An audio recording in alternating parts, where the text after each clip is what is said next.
A pleasure to meet all at last, and welcome back once again to video games that are totally awesome. So, for this instance, what we're going to do is talk a bit about the next Sonic the Hedgehog console release that we had gotten the following year after Sonic Frontiers.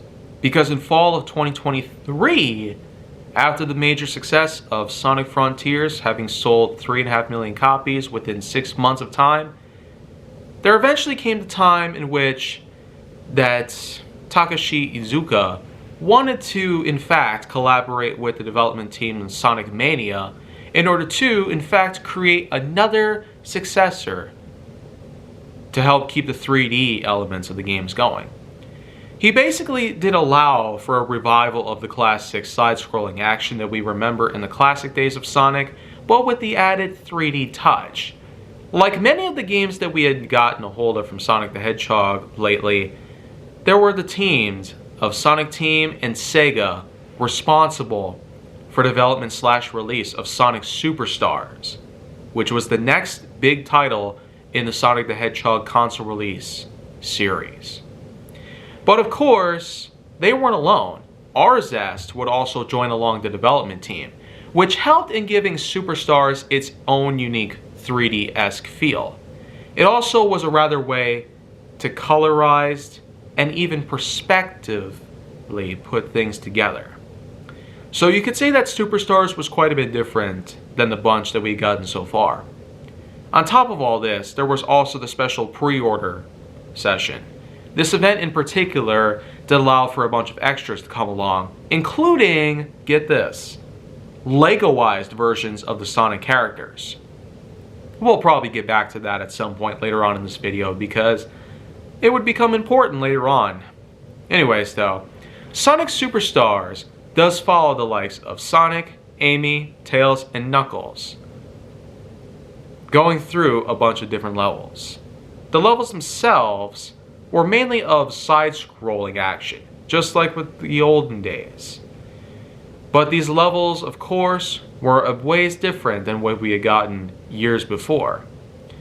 A 2.5D perspective as it's officially tied in towards, which not many people seem to be that much of a fan of.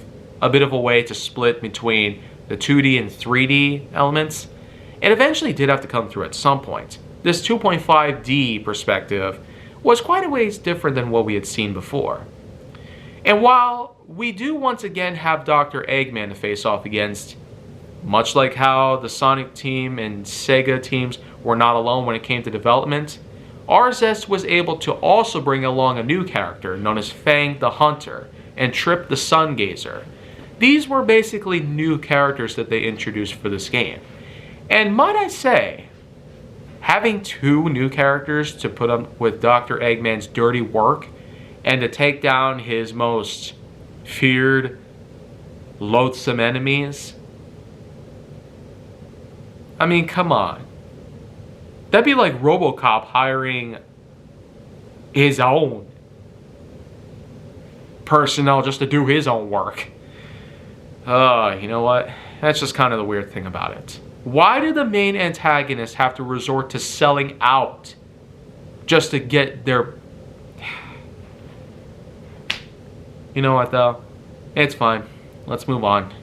Anyways though, while Trip and Fang are basically the new main enemies to look out for, with each character that we go through and each and every single level that we complete, we're one step closer to completing our journey to regain the North Star Island animals that were captured by the duo as a means to fuel Eggman's new machines. But of course, while each character does have their own unique ability, also like in the olden days, Sonic can roll dash, Tails can fly, Knuckles can climb as well as glide. Amy Rose is also able to use her hammer, a trademark ability that has been around since practically day one. Then of course, there's also double jumping which occurs. So, we basically do have unique powers for each character, giving us a good selection to choose from. And while with all these levels, it's an option to choose whatever character you want. You can pick any one of the four. I basically went through a good even amount of times with each of the characters. And I will say, first off, that Sonic Superstars, throughout my whole experience, was an impressive way to bring along the 2D element back into the mix, but add in the more 3D perspectives into this. And it's no wonder why 2.5D is apparently a thing now. But while I can't say that that's supposed to be a bad thing, it's always good to at least experiment with things in order to find out which is truly the best way to work things out. And of course, to have the game optimize with the fans whom play it. I will say that this does tend to bring about a sort of negative vibe to it.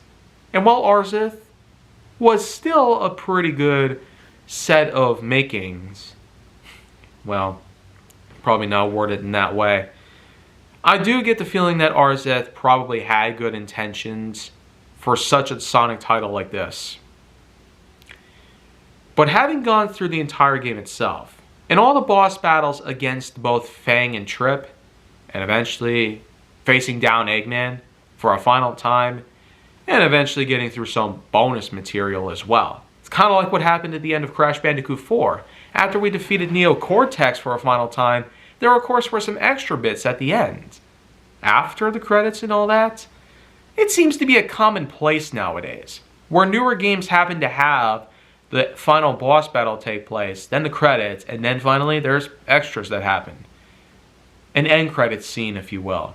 But with end credit levels, I feel like that is quite a paradigm shift. Considering how far we have come along in nearly 40 years of time spent from the first time ever that an end credits scene was put into film, and then of course there was an end credits scene in gaming, mainly with Tomb Raider, for instance. Just think, all that was 10 years apart alone, but many more years have now passed. And all in all, what I have to say about Sonic Superstars is that it's not at all a bad game for what it is. The combination of 2.5D perspectives, unique abilities from each of the 4 characters you get to select and play as they are indeed optional. But some instances do allow for certain special events to take place. With every character that you select, there's always a good chance that you can earn some bonus material, like collecting concept art and such, by basically picking a certain character's abilities.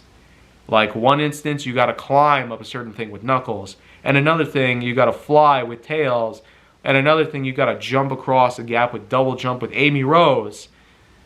That's the kind of thing that we tend to find eventually. The kind of replay value that sometimes becomes apparent, where we actually have to come along with a special power that we unlock, it seems to happen a lot with some games, where they happen to tease you in some regard. But hey, it's excusable. We obviously don't know what we're dealing with at first, unless we happen to find a walkthrough that perfectly tells us how to 100% the game the first time we beat it. But who needs to do that? That's pretty cheap. Like cheating on your homework. Anyways, though, I guess one other thing might as well be made clear here, though. Though I guess one other detail should be present. Jun Senyo, one of 2 members of Crush 40, was responsible for compositions. Yeah, that's right, this guy made the soundtrack to this game. And when you think about it, it's crazy that Crush 40 hadn't really made much appearances. But he is still well regarded as being Sega's go-to person for musical compositions for the games. A thing that's still present to this day. And on top of all that, remember when I said that there were Lego-ized versions of the Sonic characters in this game? Well, that's because Sega and Lego actually collaborated together by summer of 2023, and within the following year, Lego sets were made. Especially because of the release of Sonic Green Hill Zone, which became part of the Icon series. That, of course, was released earlier, but afterwards, Sonic and Lego would come together for good. When Sonic's company Sega, as well as Lego, would come together and eventually agree to release a bunch of Lego sets based on Sonic the Hedgehog himself. In 2023, 2024, And even here in 2025, with several new sets that we've gotten, there's a lot of Sonic-related LEGO sets. And it seems like it's probably only going to continue getting bigger from this point on. The same could probably be said for Sonic-related video games. Because, well, first off, for Sonic Superstars, my overall score is probably not going to be as big as with Sonic Frontiers, but I guess a good 8.0 out of 10.1 might as well suit it just fine. It's probably a lot better than what Sonic Origins gave us, introducing a lot of newer elements, as well as some new ways to play the game, in contrast to what the older games were like. But at the same time, I can't really get over the fact that, for one thing, Eggman is basically just allowing 2 new guys to show up and do his dirty work for him. Albeit they were pretty formidable enemies that Sonic and teams faced off, but between all 4 members of Team Sonic that we get to play as, it's kind of a cakewalk if you know what you're doing. And if you observe the pattern well enough. Which I'll admit, sometimes they were very difficult to comprehend. But really, the idea of Eggman not being the true main antagonist, that's basically like taking the Joker away from Batman and making, I don't know,